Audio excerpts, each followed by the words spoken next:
नमस्कार बंधुगण, आपण समस्त को टीबीसी ओडिया चैनल रे स्वागत।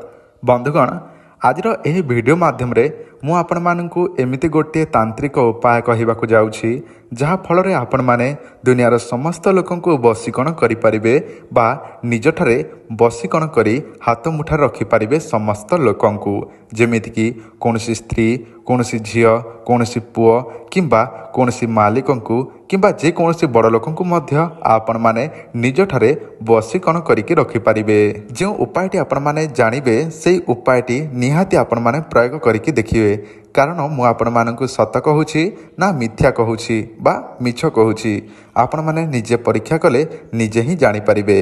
कारण आज भिडियो रे मु आपण मानकु जे बसीकरण तंत्र विषय कहबाकू जाउछि सेही बसीकरण तंत्र मु अनेक लोकंकु परीक्षा करिया पई कहिछि एवं से माने परीक्षा रे सफल मध्य होइछंती।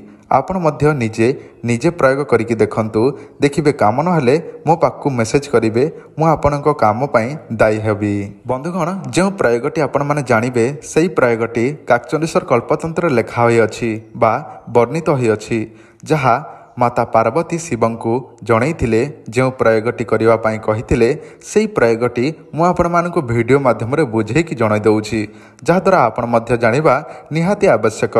मु एही चैनल माध्यम रे अनेक लोकंको अनेक किछि सिखैछि, अनेक किछि जणैछि एवं मु चेष्टा करे आपणकर समस्याटी समाधान हेउ बोली। तो चलंतु बंधुगण, सेही बसीकरण प्रयोगटी विषय जानि नबा, किंतु ताहि पूर्व आपण माने चैनलटी को नुआ देखुछंती किंबा वीडियोटी को प्रथम थर पई देखुछंती ताले आपण माने वीडियोटी को प्रथमे लाइक करंतु एवं चैनलटी को सब्सक्राइब करी आम सहित जड़ित होई थांतु, जहा द्वारा आपण माने अनेक किछि मंत्र जंत्र तंत्र शिखिबाकू पाइबे, जानिबाकू पाइबे। दर्शक बंधु, आपनको मोबाइल स्क्रीन रे गोटे गछ देखा जाउछि। एही गछटीर नाम आपण मानकु जणाई दउछि। एहाको कहा जाय निर्गुंडी गछ। एही निर्गुंडी गछर ताहारी मूल पाखरे पूजा विधि करबाको पड़िबो। जो दिन गुरुवार पुष्य नक्षत्र पड़ुछि ताहारी पूर्व दिन संध्या समय अर्थात बुधवार दिन संध्या समय पूजा विधि करबाको पड़िबो। गुरु पुष्य नक्षत्र जेमिति कि कहा जाए, गुरुवार दिन जदि पुष्य नक्षत्र पड़ी थाए सेही दिन को गुरु पुष्य नक्षत्र कहा जाए। जो दिन गुरु पुष्य नक्षत्र पड़ुछि ताहारी पूर्व दिन बुधवार संध्या समय से निर्गुंडी गछ मूल पाखरे पूजा विधि करिनियंतु। पूजा विधि करिवार नीति नियम जणा नाही बा जानि नाहंती तार डिस्क्रिप्शन रे गोटे वीडियो लिंक देई देइछि, केमिति गछटी को पूजा विधि करा जाए, वृक्ष निमंत्रण केमिति करा जाए सेही विषय गोटे स्पेशल वीडियो, सेही वीडियो लिंक डिस्क्रिप्शन रे अछि। एही वीडियो देखि सारी सेही वीडियो देखि नियंतु। पूजा विधि करिवे बुधवार संध्यारे एवं गुरु पुष्य नक्षत्र बा गुरुवार दिन पुष्य नक्षत्र समय रे सकाल समय बा ब्रह्म मुहूर्त समय सेही गछर खंडिए चेर आनंतु।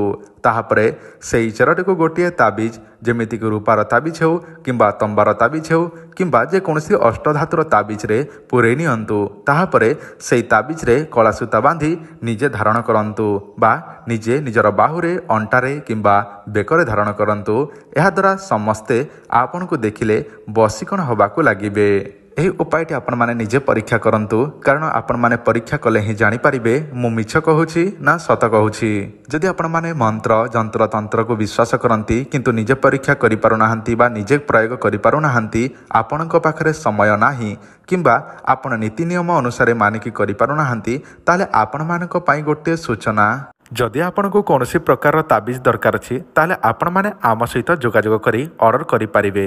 एही ताबिजर कौन सब काम प्रथमे ध्यान देकी शुणंतु। नंबर 1 बसीकरण, नंबर 2 मोहिनी, नंबर 3 शत्रु बसीकरण, नंबर 4 व्यापार वृद्धि, नंबर 5 स्वामी बसीकरण, नंबर 6 स्त्री बसीकरण, नंबर 7 विवाह समस्या, नंबर 8 चाकरी समस्या, नंबर 9 प्रेम समस्या, नंबर 10 कोर्ट कचेरी रे विजय, नंबर 11 ग्रह समस्या, नंबर 12 सर्वकार्य सिद्धि। यही सब काम रे एही ताबिजटी आसी थाए। एही ताबिजटी आपण माने आमठारु नहीं पारिबे। एही ताबिज रे आमे हजार हजार चेरी मूली भर्ती करिकी देबो विधि विधान अनुसार आपणको नारे पूजा विधि करिकी। एही ताबिज दुई प्रकार आमे रखिछु, गोटे अछि अष्टधातुर 2000 टंका एवं आउ जोटा देखुछंती आपणको मोबाइल स्क्रीन रे जेउटा रूपार ताबिज 4000 टंका। एही ताबिज नवा पाई हेले एही नंबर रे आपण माने जोगाजोग करिबाकू पड़िबो बा व्हाट्सएप माध्यम रे निजर ଠିକଣା ବା ଆଡ୍ରେସ୍ ଦେବାକୁ ପଡ଼ିବ। ଆଡ୍ରେସ୍ ଦେଲା ପରେ ଫୋନ୍ପେ, ଗୁଗୁଲ୍ ପେ, ପେଟିଏମ୍ କିମ୍ବା ଅନଲାଇନ୍ କିମ୍ବା ଯେକୌଣସି ଜନସେବା କେନ୍ଦ୍ରରେ ଆମ ନମ୍ବରରେ ପେମେଣ୍ଟ କରିବାକୁ ପଡ଼ିବ। ପଇସା ପଠାଇ ଆଡ୍ରେସ୍ ଦେଲେ ଆମେ ଆପଣଙ୍କ ନାଁରେ ତିଆରି କରି ପୋଷ୍ଟାଲ ବା ଡାକଘରରେ ପଠାଇଦେବୁ, ଯାହା କେବଳ 7ରୁ 8 ଦିନ ଭିତରେ ଆପଣଙ୍କ ପାଖକୁ ପହଞ୍ଚିଯିବ।